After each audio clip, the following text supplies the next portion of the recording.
जाट आरक्षण तो सभी को याद होगा। जाट आरक्षण में अभिमन्यु कोठी कांड हुआ था। कैप्टन अभिमन्यु साहब, उनकी कोठी जलाई गई थी जिसमें 60 आरोपियों का नाम था। आज की डेट में 60 आरोपियों में से 56 आरोपी बरी हो गए, 3 की मौत हो ली, 59 एक आरोपी बचा, एक आरोपी जो देश से बाहर है। अब कहने का तात्पर्य ये है भाई, 60 में से इसका मतलब 60 आरोपी बरी और कोठी जली थी, ये कन्फर्म है, ये तो सबके सामने है। मुद्दा ये है फिर कोठी जलाई किसने? क्या वे जो आरोपी हैं उनको ढूंढा जाएगा या मामला यहीं समाप्त हो जाएगा कि भाई जो जिनका जलाने में नाम था वो तो बरी हो चुके हैं, इनको यानी कि क्लीन चिट मिल गई है कि इनका कोई दोष नहीं था।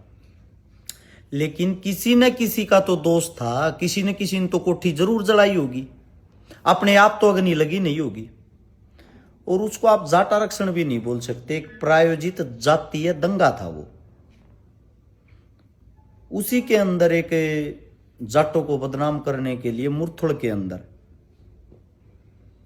एक बलात्कार की खबर भी फैली थी कि एक लड़की का बलात्कार हुआ है। आज तक उस चीज की पुष्टि ही नहीं हुई। हम लोगों पे थोप दिया कि बलात्कार हुआ, उस टाइम पे बदनाम कर दिया, मीडिया में हर जगह खबर चल गई, बड़े लेवल पे बदनाम कर दिया।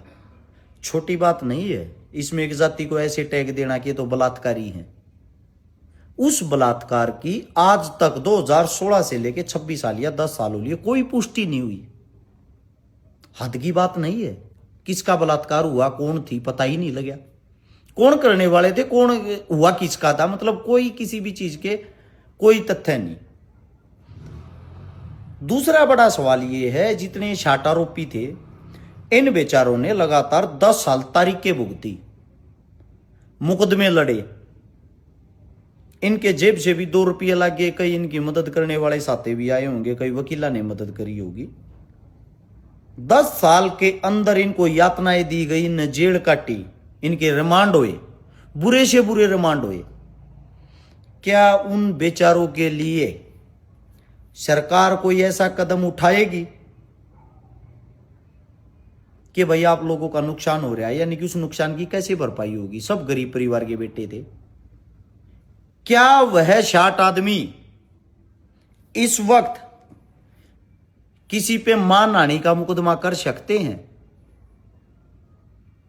मेरा सर्व समाज से सवाल जवाब है ये आप लोग लड़ाई नहीं जीते हो कभी। आप ये सोचते हो लड़ाई जीतते हो।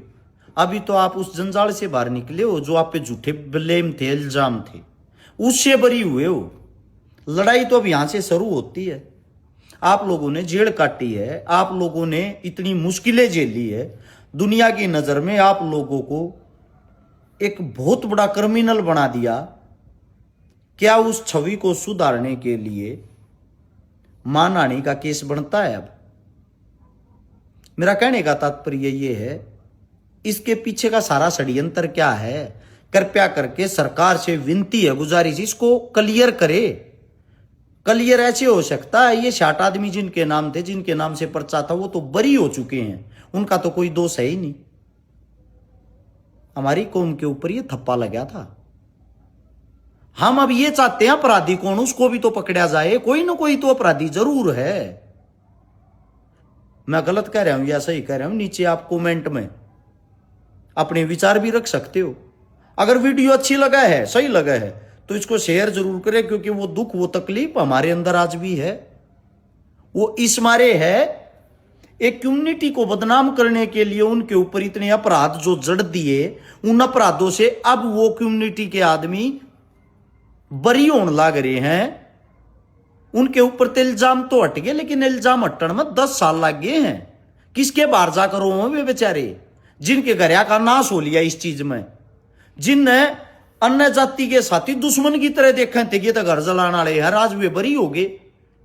ये किन किन जागने बताओगे? देखा भाई हमारा कसूर नहीं था। एक जात पात का इतना जहर घोल दिया, ये जातीय दंगे का षड्यंत्र करा के इसके बीच में, उसके पीछे का ओरिजिनल दुश्मन कौन है? सरकार से विनती है इस चीज को क्लियर किया जाए और जो अपराधी उनको तो पकड़ा जाए, क्योंकि ये तो निर्दोष पाए कोठी अपने आप तो आग लगी नहीं होगी, किसी न किसी ने तो ये कांड जरूर किया होगा। इसके पीछे की साजिश क्या है, कृपया करके उसको क्लियर किया जाए। धन्यवाद।